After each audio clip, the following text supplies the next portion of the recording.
Big pass வீட்டுக்குள்ளே அண்ணன் எதுக்கு போனார் அப்படின்னா, சாப்பிட்றது, தூங்குறது, ரீல்ஸ் போடுறது, இது 3க்காக தான் நம்ம அண்ணன் வந்து உள்ளே வராரு. போன வாரமே விஜய் சேதுபதி அவர்கள் வச்சு கிளின்னு கிழிச்சாரு. ஏங்க நீங்கள் பிக் பாஸ் வீட்டுக்குள்ளே வந்து ரீல்ஸ் போகிறதுக்காக மட்டும் இல்லை, அங்கே வேலையை பார்க்கறதுக்காக தான். நீங்கள் 2 வாரம் பண்ணிவிட்டு திருந்தவங்க நினச்சேன், அதை பண்ண மாட்டேங்கிறீங்க. திருந்தவங்க நினச்சேன், அதையும் பண்ண மாட்டேங்கிறீங்க. இதை மட்டுமே ஒரு வேலையாக வச்சுருக்கீங்க.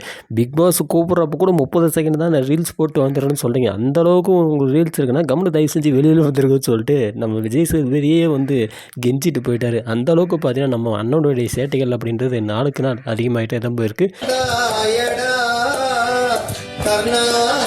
நேற்று வீட்டுக்குள்ளே ஒரு விஷயம் நடந்தது. இந்த மாதிரி அண்ணனை வந்து ஒரு சிலையாக வந்து உட்கார சொல்லி, ஒரு ஸ்டாட்டியூவாக வந்து உட்கார சொல்லி கெட்டப் போட்டு உட்கார வச்சுட்டாங்க. எல்லாரும் இதுக்கு முன்னாடி சபரி அவர்கள் வந்து அந்த கெட்டப் போட்டிருந்தார். ஒரு மூஞ்சில் வந்து ஒரு ரியாக்ஷனில் கம்முன்னு நின்றுட்டு இருந்தார். மாதிரி ஏதோ கை கால் ஆட்டியிருந்தார். ஆனால் நம்ம அண்ணனுக்கு வந்து இந்த மேக்கப் கொடுத்த உடனே, இந்த சரி இதை போட்ட உடனே இவர் பண்ணுற அலப்பறை இருக்குங்களே, தன்னை ஒரு வீரபாண்டியை கட்ட போகணும்னு நினச்சிக்கின்னு துடிக்கிறதே என் ரத்தம் கடக்கு கடக்கு கடக்கு அப்படின்னு சொல்லிட்டு டைலாக் பேசும்போதெல்லாம், யாரா நீ எதை கொடுத்தாலும் இந்த பின்னு பின்றியாடா, எந்த ஒரு காரண்டா நீன்னு தான் எனக்கு வந்து கேட்க தோணுது.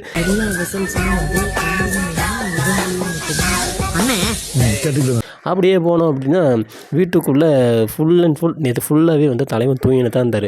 எல்லோரும் வந்து எழுப்புறாங்க, நாய் கத்துது. பிக் பாஸும் வந்து பல டைம் சொல்லிட்டார். ஆனாலும் வந்து யார் சொல்கிறதையும் வந்து கேட்குற மாதிரில அந்த கெட்டப்பை போட்டுக்கின்னு தலைவன் உட்காந்துக்கின்னு தூங்குறான் பாருங்க.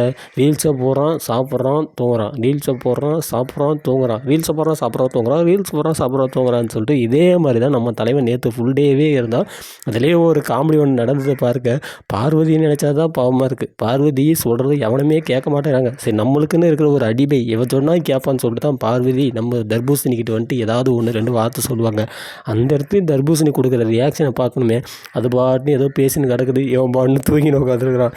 இதுக்கு முன்னாடி இதே மாதிரியான ஒரு சம்பவம் நடந்தது. சோபாவில் உட்காந்து அது அழுந்துன்னு கிடக்கும், இவன் உட்காந்து ஆப்பிள் தின்னு கிடப்பா. அதெல்லாம் பார்க்கும்போது என்னடா நீ, யாரா நீ, எந்த ஒரு காரண்டா நீ, ஏடா இப்படி பண்ணு கிடக்குற அப்படின்ற மாதிரி தான் தோணுது.